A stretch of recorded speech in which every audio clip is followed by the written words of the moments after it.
गुर्जर समाज के युवा नेता रघुवीर पटेल को देवनारायण बोर्ड मध्य प्रदेश सरकार का अध्यक्ष नियुक्त किया गया है। अध्यक्ष बनने के बाद रघुवीर पटेल आज इंदौर के छावनी स्थित गौड़ विद्या मंदिर में मीडिया से मुखातिब हुए, जहां उन्होंने गुर्जर समाज के हितों को लेकर अपनी बात रखी। तो वहीं आगामी चुनाव में फिर से शिवराज सरकार बनाने के लिए गुर्जर समाज के द्वारा योगदान देने की बात भी उन्होंने कही।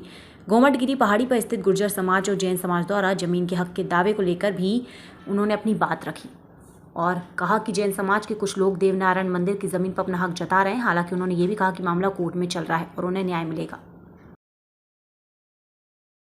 प्रयास रहेगा कि हम जल्द से जल्द कम से कम 2 जिलों में, ग्वालियर इंदौर या ग्वालियर जबलपुर या ग्वालियर भोपाल या इंदौर भोपाल देखेंगे। 2 जिलों में हम जल्दी एक 2 बड़े हॉस्टल का निर्माण करेंगे, कन्याओं के लिए अलग और बच्चों के लिए अलग। तो हमारी मुख्य प्रायोरिटी ये रहेगी कि हम बहुत जल्द से जल्द समाज को छात्र और छात्राओं के लिए अलग अलग हॉस्टल यहाँ पे शासन से बनाने का प्रयास करेंगे। भगवान देवनारायण मंदिर जाने के स्थान को लेकर के जैन समाज और गुर्जर समाज में कुछ विवाद चल रहा है जी, इस पर आप क्या करेंगे?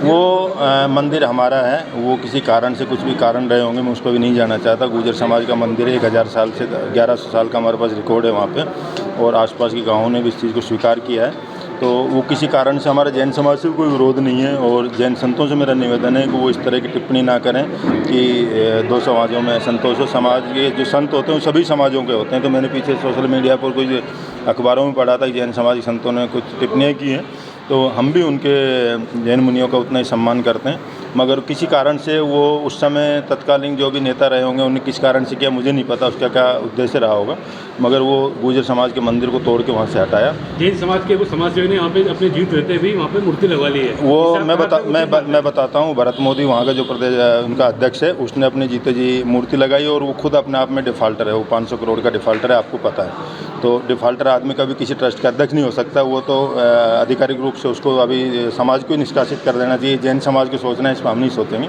जैन मुनियों से और जैन समाज के मेरे मित्रों से निवेदन है कि सबसे पहले उस भरत मोदी को उससे हटाएं, तो इस विवाद का बहुत जल्द निपटारा हो जाएगा। गुर्जर समाज चाहता है कि उसका जल्दी निस्तारण हो, निपटारा हो, और 2 ही समाजों में सामंजस्य बने। चुनाव का दावा कर रहे हो तो चुनाव लड़ेंगे? देखो साहब, ये लोकतंत्र है, चुनाव लड़ने का सबका अधिकार है। हमने कब मना किया है भाई आप चुनाव लड़ें, और अगर जनहित में काम करेंगे तो जनता उनको चुन के लोकसभा विधानसभा भेजेगी। अगर आप किसी को हराने के चुनाव लड़ रहे हैं या हराने के लिए लड़ रहे हैं तो आप उनका विषय है, वो तो जैन समाज को जवाब देगा। हमें उन्होंने बोला है कि जैन समाज को अगर जमीन नहीं दी जाती है देवनारायण देवधर्म टेकरी वाली, तो उनके समाज के 50% खड़े करेंगे। देखो सर, मैंने कहा ना लोकतंत्र है, इसमें सबको अधिकार है खड़े होने का। गुर्जर समाज भी 130 विधानसभा में हमारी संख्या है, कहीं 1500 है तो कहीं 75,000 है। हम 21 लोकसभा में हम अपना वर्चस्व रखते हैं, मगर इसके लिए हम किसी भी सरकार को, चाहे वो किसी भी दल की हो, उसको ब्लैकमेल करना गलत है। भाई जहाँ पार्टियाँ, जिस पार्टी के साथ हम लोग, कोई भी हमारा सामाजिक आदमी जुड़ा है, उसको अगर पार्टी टिकट दे वो लड़ेगा। कोई निर्दलीय अपना आप में पावरफुल है और वो कहता है मैं जीत सकता हूँ, तो लड़े, जनता उसको चुनेगी। पार्टी का काम है टिकट देने का।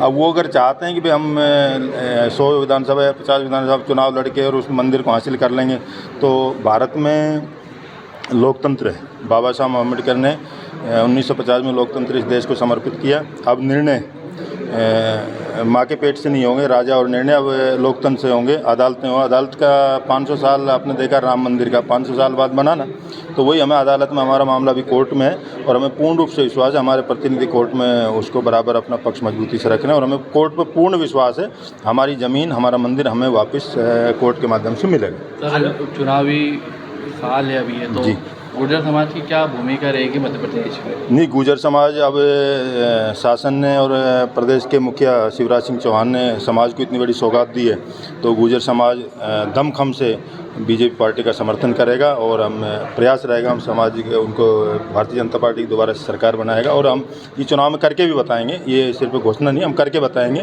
क्योंकि राजस्थान में सचिन पायलट के लिए पूरे मध्य प्रदेश, राजस्थान के जाट, मीणा और गुर्जरों ने मिलकर वोट किया, मगर हुआ क्या, परिणाम क्या हुआ? आज सचिन पायलट दर की ठोकरें खा रहा है, उसको प्रताड़ित किया जा रहा है, उसकी बेइज्जती की जा रही है। तो सचिन पायलट की नहीं, गुर्जर समाज की बेइज्जती है। तो समाज इन छोटी छोटी बातों पर याद रख रहा है। आज पहले गुर्जर समाज किसी कारण से सोया हुआ था, गुर्जर समाज सोया हुआ नहीं। हम अपने अधिकारों के लिए लड़ना जानते हैं, हम लोकतंत्र के माध्यम से उस लड़ाई को आगे ले जाएंगे, और इस बार गुर्जर समाज दमखम से भारतीय जनता पार्टी के साथ खड़ा है, राजस्थान में भी और मध्य प्रदेश में भी।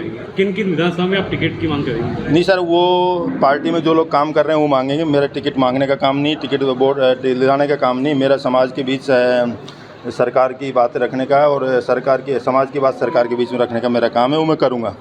और हम 130 विधानसभा में गुजर हैं, जहां वो 1 पे दें, 5 पे दें, 10 पे दें। और मुझे लगता है इस बार भारतीय जनता पार्टी बहुत ज़्यादा लोगों को यहाँ पे प्रतिनिधित्व देगी और टिकट देगी और लोग जीत के जाएंगे।